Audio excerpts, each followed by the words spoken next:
Hello viewers, నేను doctor Sumeena. ఇవాళ మనం ఫ్యామిలీ ఇదంతా కంప్లీట్ అయ్యి ఫర్టిలిటీ కంప్లీట్ అయిన తర్వాత ఆడవారు పెరుగుతున్న ఏజ్తో పాటు వారి హెల్త్ని ఎట్లా కాపాడుకోవాలి అనే దాని గురించి ఒక 10 ముఖ్యమైన టిప్స్ గురించి మాట్లాడదాం. ఇందులో ఫస్ట్ది ఇంపార్టెంట్ది బోన్ హెల్త్ కాపాడుకోవడం. అంటే వయసు పెరుగుతున్న కొద్దీ మగవారితో కంపేర్ చేస్తే ఆడవారిలో బోన్స్ తొందరగా వీక్ అవుతాయి. సో మీ బోన్ హెల్త్ని కాపాడుకోవడం అన్నిటికంటే ముఖ్యం. ఒక ఏజ్ అయిన తర్వాత ముఖ్యంగా ఆడవారు దేంతో బాధపడతారు అని మనం ఆలోచిస్తే బోన్ హెల్త్ సరిగ్గా ఉండకపోవడం, అంటే మోకాళ్ళ నొప్పులు, నడుం నొప్పులు, అట్లాగే చిన్నపాటి ఫాల్, చిన్నగా కింద పడ్డ తర్వాత కూడా ఫ్రాక్చర్స్ అవ్వడము, ఇటువంటి వాటితో ఎక్కువగా బాధపడుతూ ఉంటారు. సో మీ బోన్ హెల్త్ బాగుండాలి అంటే చిన్న ఏజ్ అంటే 35-40 నుంచే కాల్షియం, విటమిన్ డి బాగా తీసుకోవడము, వెయిట్ బేరింగ్ ఎక్సర్సైజెస్ అంటే జస్ట్ వాకింగ్ లాంటిది కాకుండా చిన్నపాటి వెయిట్ అంటే చిన్న డంబుల్స్ కానివ్వండి, ఇటువంటి వెయిట్ బేరింగ్ ఎక్సర్సైజెస్ చేయడం ద్వారా మీ బోన్ హెల్త్ని కాపాడుకోగలుగుతారు. Second tip, maintain healthy weight. పెళ్ళైన తర్వాత, పిల్లలు పుట్టిన తర్వాత చాలామంది ఆడవారు వారి హెల్త్ని అంత ఎక్కువగా పట్టించుకోరు. ఈ క్రమంలోనే తెలియకుండానే బరువు ఎక్కువగా పెరిగిపోవడము, లేదా కొంతమంది అండర్ వెయిట్ అంటే చాలా సన్నగా అయిపోవడము జరుగుతూ ఉంటుంది. సో ముఖ్యంగా అందరూ ఆడవాళ్ళు వారి వెయిట్ని సరిగ్గా చూసుకొని మెయింటైన్ చేస్తూ ఉండడం చాలా ముఖ్యం. Third, stay physically active. అంటే వయసు పెరిగిన తర్వాత కూడా ఫిజికల్గా యాక్టివ్గా ఉండడము, నడవడము, మీ పని మీరే చేసుకోవడము, ఇటువంటివి చాలా ముఖ్యం. Fourth, maintain or prioritize heart health. అంటే గుండె యొక్క ఆరోగ్యాన్ని కాపాడుకోవడం కోసము మంచి ఆహారం తీసుకోవడము, ఫ్రూట్స్, వెజిటేబుల్స్ ఇట్లాంటివి రోజు తీసుకోవడము, రోజు కొద్ది దూరం వాకింగ్ చేయడము, ఇట్లాంటిది చాలా important. Fifth, concentrate on hormonal health. ఒక వయసు తర్వాత 45-50 ఇయర్స్ వచ్చేసరికి ఆడవారందరిలో మెనోపాజల్ చేంజెస్ స్టార్ట్ అవుతాయి. ఈ మెనోపాజ్ అంటే ఋతుక్రమం ఆగిపోయే సమయానికి బాడీలో ఎన్నో హార్మోనల్ చేంజెస్ వస్తాయి. దీనివల్ల మూడ్ ఫ్లక్చుయేషన్స్ రావడము, హాట్ ఫ్లషెస్ అంటే ఒకేసారి చాలా చెమటలు పట్టడము, ఇరిటబుల్గా ఉండడము, చాలా లో మూడ్ ఆర్ డిప్రెషన్ లాగా ఫీల్ అవ్వడము, ఇటువంటివి చూస్తూ ఉంటాము.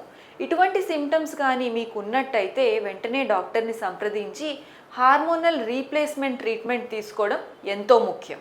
Sixth tip, mental health. ఆడవారిలో పిల్లలు సెటిల్ అయ్యి, పిల్లలు ఇంటి నుంచి బయటికి వెళ్ళిపోవడం లేదా పెళ్ళిళ్ళు అయిపోవడం ఇదంతా అయిన తర్వాత వారు చాలా లోన్లీగా ఫీల్ అవుతూ ఉంటారు. సో 45-50-55 ఏజ్లో ఉండే వారికి లో మూడ్, డిప్రెషన్ లాంటివి చాలా కామన్గా చూస్తూ ఉంటాము. ఈ సిమ్టమ్స్ ఉన్నా కూడా వారు ఎక్కువగా ఎవరితో షేర్ చేసుకోరు. సో దీన్ని కూడా మనం రికగ్నైజ్ చేయాలి. సో మీ మెంటల్ హెల్త్ బాగా ఉండడానికి ఒక ఫ్రెండ్స్ గ్రూప్ మీకు ఉండడము, ఒక సోషల్ సపోర్ట్ సిస్టమ్ ఉండడము, వారితో మీరు రెగ్యులర్గా మాట్లాడడము, హ్యూమన్ ఇంటరాక్షన్స్ అనేటివి సఫిషియెంట్గా ఉండడం చాలా ఇంపార్టెంట్. దాంతోపాటు ఈ సిచ్యుయేషన్లో స్పిరిచువాలిటీ అంటే దేవుడి మీద భక్తి ఇవన్నీ కూడా చాలా వరకు మనకు మారల్ సపోర్ట్ని అందిస్తుంది. Seventh tip, regular health screenings. ఒక ఏజ్ అయిన తర్వాత ఆడవారందరూ వారి హెల్త్ స్క్రీనింగ్స్ ప్రతి సంవత్సరం చేసుకోవాలి. ఇందులో ముఖ్యంగా breast cancer, cervical cancer screening, breast క్యాన్సర్కి మ్యామోగ్రామ్ లాంటి టెస్ట్ చేస్తాము, సర్వైకల్ క్యాన్సర్కి ప్యాప్స్మియర్ చేస్తాము, బోన్ మినరల్ డెన్సిటీ అంటే బోన్ హెల్త్ బాగా ఉందా అని బోన్ మినరల్ డెన్సిటీ చేయడము, అట్లాగే హార్ట్ హెల్త్ కోసం టీఎంటీ కానివ్వండి, 2D ఎకో చేయించడము, అట్లాగే గర్భసంచి, ఓవరీస్ బాగున్నాయా అని చూసుకోవడానికి అల్ట్రాసౌండ్ స్కాన్ చేయించడము, రెగ్యులర్ హెల్త్ స్క్రీనింగ్స్ ప్రతి సంవత్సరం చేయించుకోవాలి. Eighth tip, prioritising sleep.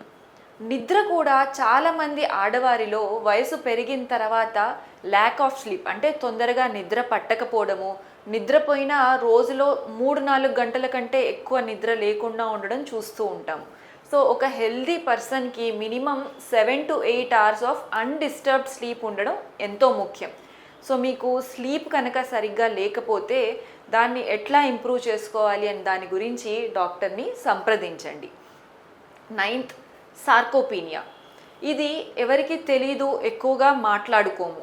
ఎట్లాగైతే ఆస్టియోపీనియా అంటే వయసు పెరిగే కొద్దీ ఎముకలు వీక్ అవుతాయో, అట్లాగే వయసు పెరిగే కొద్దీ మజిల్స్, సార్కోపీనియా అంటే మజిల్స్ కూడా వీక్ అవుతాయి. ముఖ్యంగా ఆడవారిలో మగవారి కంటే తొందరగా వీక్ అవుతాయి. ఇట్లా కాకుండా ఉండాలి అనుకుంటే మీరు సఫిషియంట్ అమౌంట్లో ప్రోటీన్స్ తీసుకోవాలి. ముఖ్యంగా plant proteins and lean animal protein. Plant protein అంటే మనకు పప్పు పదార్థాలు, స్ప్రౌట్స్, అట్లాగే సోయా, దీంతో పాటు lean animal proteins, egg whites, chicken, fish ఇవి తగిన మోతాదులో తీసుకోవాలి. ఎంత తీసుకోవాలి? Minimum 1 gram per body weight, per KG of body weight. అంటే మీరు 60 kgs ఉంటే minimum 60 to 70 grams of protein ప్రతిరోజు తీసుకోవాలి. దీంతో పాటు మనం వెయిట్ బేరింగ్ ఎక్సర్సైజెస్ వలన బోన్స్తో పాటు మజిల్ని కూడా మనం కాపాడుకోగలుగుతాం. సో ఇటువంటి చిట్కాల ద్వారా మీరు మజిల్ లాస్ కాకుండా ఉంటారు. అట్లాగే ఫైనలీ ఇన్ఫ్లమేటరీ ఫుడ్ని అవాయిడ్ చేయాలి. అంటే processed food, deep fried food, oily food ఇట్లాంటివి అవాయిడ్ చేసి more of fruits, vegetables, dry fruits ఇవి ఇంక్లూడ్ చేసుకోవడం ద్వారా మీ హెల్త్ హ్యాపీగా, హెల్తీగా ఉండగలుగుతారు. సో ఇటువంటి చిట్కాలు పాటిస్తూ ఏజ్ పెరుగుతున్న కొద్దీ కూడా ఆడవారు వారి ఆరోగ్యాన్ని కాపాడుకోగలుగుతారు. Thank you.